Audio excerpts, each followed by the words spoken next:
Ao longo dos bilhões de anos da incrível história da vida aqui no planeta Terra, vários eventos de grandes extinções em massa aconteceram. E na maior parte das vezes, as mudanças climáticas estavam envolvidas de alguma forma neste processo. No clássico episódio da grande extinção dos dinossauros, em que veio um grande cometa e impactou a Terra, levando embora várias das espécies que viviam por aqui. Oh meu Deus, o Tiranogod está bravo conosco, o que é que nós vamos fazer? Eu tenho uma ideia, vamos sacrificar os virgens! E assim foram extintos os dinossauros.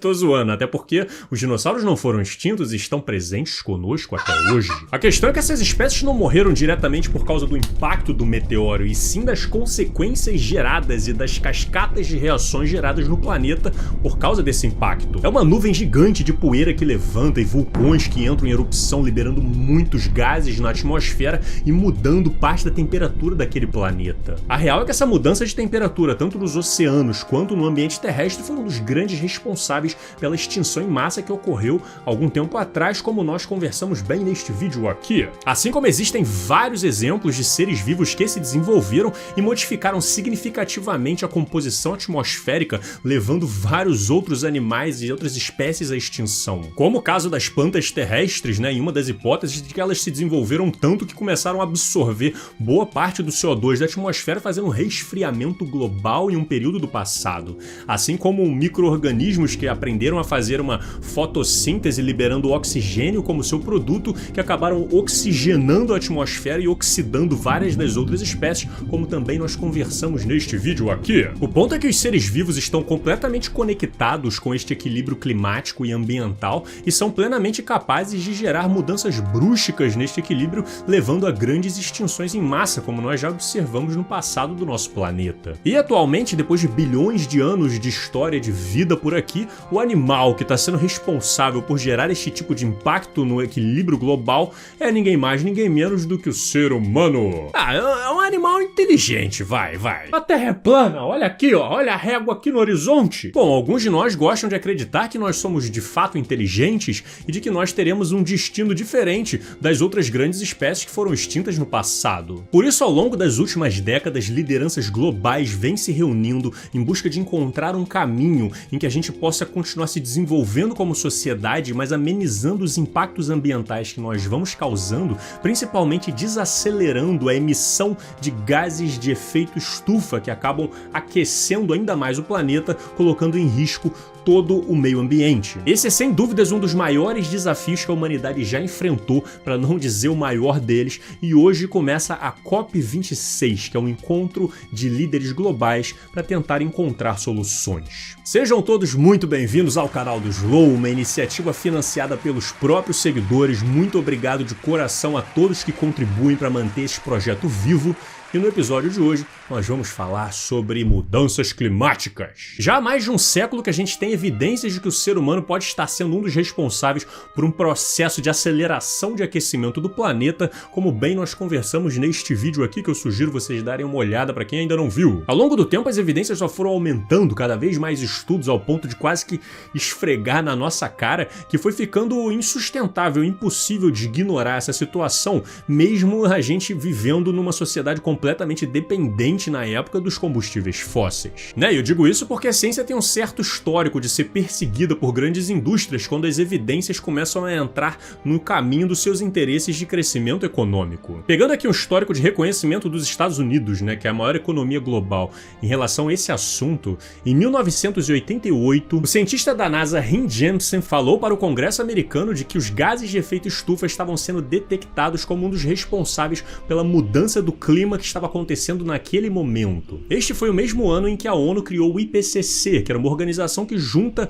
cientistas e lideranças globais do mundo para tentar entender o clima e os impactos que o ser humano está causando nele. 2 anos depois, eles apresentam seu primeiro relatório, dizendo que este problema era potencialmente o maior desafio global ambiental que a humanidade tem para enfrentar. Em 1992, conseguiram um acordo com 154 nações para que as mudanças climáticas sejam mais levadas a sério e para que nós busquemos soluções em conjunto. Já em 1995 ocorreu a primeira COP, a COP1, lá em Berlim.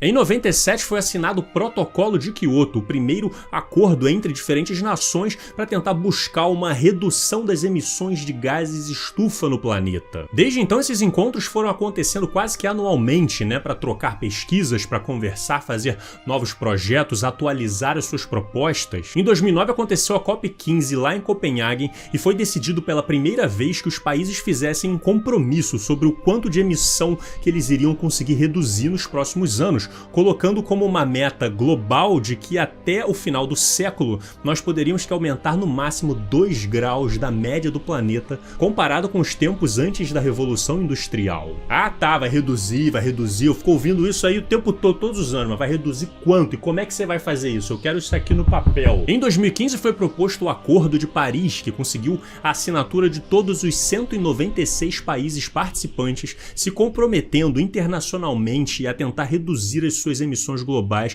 para que a gente atinja ali entre 1,5 a 2 graus Celsius até o final do século. E aí ano passado a COP foi adiada por causa da pandemia e recentemente, alguns meses atrás, o IPCC lançou o seu último relatório até o momento, mostrando que, meu irmão, a gente tem que fazer alguma coisa! Bom, olha aqui, gente, é muito simples. Ou vocês levam a sério essas promessas todas que vocês estão fazendo, esses acordos, esses projetos todos, ou então, aqui, E bom, a situação que nós temos hoje é mais ou menos essa daqui, ó. Se a gente quiser se aproximar da meta de 1,5 graus que foi colocada no Acordo de Paris, esses países que vocês estão vendo em vermelho são os que estão com a insuficiência considerada crítica, né? Que tem a Rússia, a Turquia, a Arábia Saudita, né? Que são alguns dos maiores produtores de petróleo do mundo, o Irã, a Tailândia, Singapura. E esses aqui são os países considerados muito insuficientes nas suas metas, né? E aqui envolve a China, o Vietnã, o Canadá, o México. Olha o Brasil aqui, né, que já foi mais respeitado nesse assunto, mas atualmente está tomado pelo obscurantismo, a Índia. E esses são os países que são considerados apenas insuficientes, né? E aqui está os Estados Unidos, a União Europeia, o Japão, a África do Sul, o Chile, o Peru. E quase suficiente nós temos aqui o Reino Unido, a Costa Rica, Marrocos, Nepal, Etiópia. E como totalmente compatível até o momento nós temos aqui a Gâmbia. Então claramente dá pra ver que pra gente atingir essa meta aí do Acordo de Paris ainda falta muito para vários países que ainda estão no seu processo de adaptação, que precisam de recurso para isso acontecer, e o próprio relatório do IPCC comentou que este 1,5 graus provavelmente será atingido dentro dos próximos 20 anos. Haha, meu amigo, então já era, ó, o último a sair apaga a luz e fecha a porta.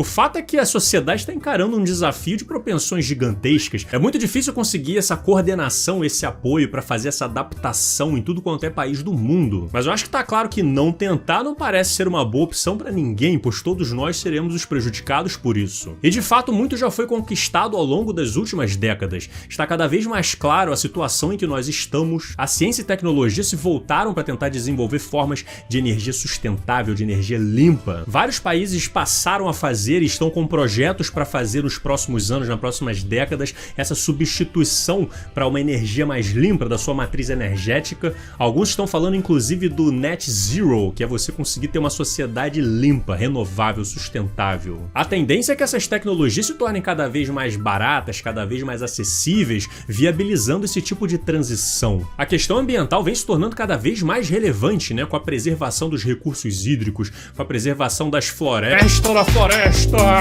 como uma das questões chaves para a gente preservar o equilíbrio ambiental. Pode destruir a Amazônia, que o negócio aqui é criar gado.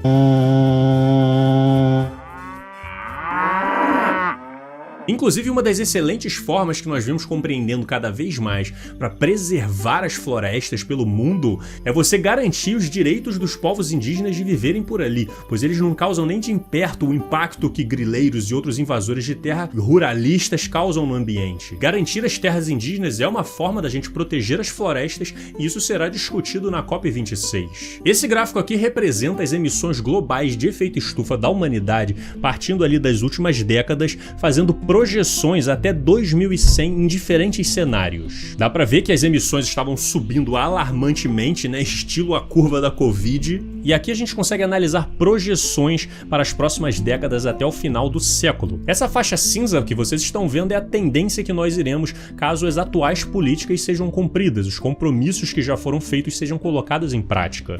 Então dá para ver que nas próximas décadas aí essas emissões vão continuar tendendo a subir um pouco, mas a partir ali de 2050 mais ou menos elas vão começar a tender a descer. Então mesmo que a gente não consiga atingir as metas colocadas no Acordo de Paris, se a gente seguir com as políticas atuais, isso já vai ser uma grande conquista, porque a gente já estaria saindo de um possível cenário de apocalipse climático para um outro que vai trazer problemas, mas pelo menos a gente está tentando amenizar. A faixa vermelha é caso a gente consiga aumentar apenas 2,4 graus Celsius até o final do século, a laranja é caso a gente consiga bater 2 graus Celsius e a faixa laranja é caso a gente consiga bater 1,5 grau, que é a proposta mais otimista de todas, que não parece impossível, mas a essa altura já parece um pouco provável. Agora, existe uma questão de justiça climática, né, que eu pretendo me aprofundar um pouco mais em algum outro vídeo, mas parte do princípio de que alguns países mais ricos se desenvolveram consumindo e produzindo muitos gases de efeito estufa, enquanto outros países mais pobres e outros países que não se envolveram tanto nesse estilo de industrialização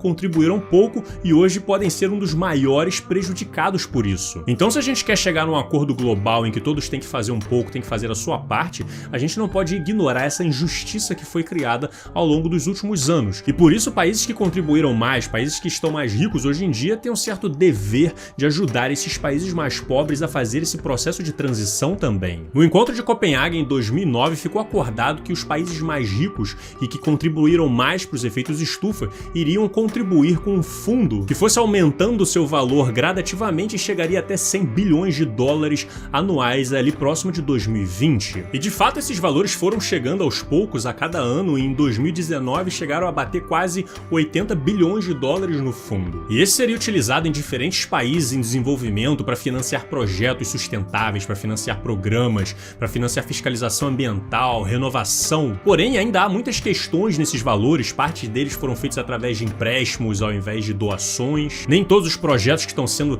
financiados são de fato sustentáveis. Muitos países não estão contribuindo como deveriam, mas o fato importante é que existe essa abertura para que países mais pobres, países em desenvolvimento, países que serão mais prejudicados, cheguem lá e negociem que esse financiamento chegue para os seus próprios projetos. Vocês querem que a gente cuide da Amazônia, essa floresta gigantesca aí, vai precisar de muito recurso para isso aí, meu irmão. Bota recurso aqui que a gente faz. Vocês querem dinheiro, a gente dá, mas só depois que vocês demonstrarem que existe interesse político na preservação do meio ambiente. O Brasil vai chegar lá bem munido com a Comissão do Meio Ambiente, com um relatório enorme demonstrando todo o passo a passo do desmonte das políticas ambientais que aconteceram aqui no país nos últimos anos. E tá certo, cara, pra convencer a gente tem que ser transparente nesse sentido. Olha aqui o que estão fazendo, ó. Olha só isso aqui, meu Deus do céu. Aqui, ó. Olha só, ó. Olha aqui, ó. Olha aqui, ó. Isso aqui, ó. Olha só isso aqui, ó. A gente vai precisar de ajuda pra consertar isso aqui tudo. E se vocês quiserem compreender como se deu uma parte crucial desse desmonte das políticas ambientais, já tem um vídeo pronto para isso.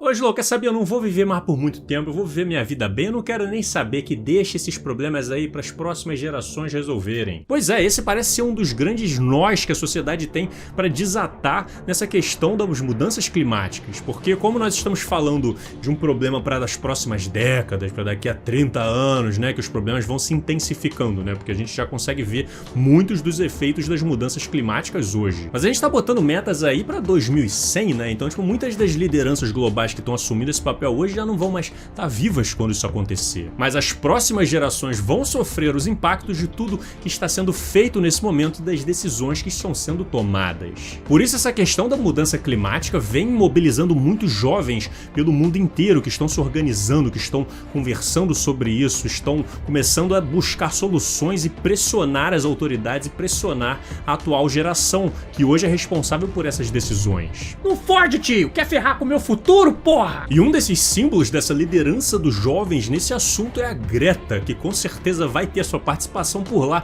e vai deixar muito adulto extremamente irritado. Eu odeio essa garota, eu odeio ela. Eu não suporto uma criança jogando tantas verdades na minha cara. Né? Se parar pra pensar que é o futuro dela e de toda a próxima geração que nós estamos falando, faz sentido, né, que ela tenha esse tipo de atuação. Né? Então vamos torcer para que esse encontro seja produtivo, para que os acordos sejam reforçados, para que novas ideias sejam colocadas na mesa e que essas lideranças saiam com ar de otimismo otimismo desse encontro, sentindo um progresso nessas pautas e com esperança de que a gente possa pelo menos conseguir amenizar os futuros impactos dos problemas que nós acabamos causando. Será que a espécie humana vai conseguir se desenvolver em harmonia com a vida no planeta? Será que nós somos mesmo inteligentes a esse ponto? Se você quiser se aprofundar numa reflexão como essa, então dá uma olhada nesse documentário que eu preparei pra vocês. Quem puder apoiar o projeto com qualquer valor, a gente agradece muito, porque isso é essencial para que a produção desses vídeos possa continuar firme e forte, beleza? Então se inscreve aí que agora os vídeos são semanais, a gente se vê na semana que vem. Muito obrigado pela presença de todos vocês, um grande abraço e valeu!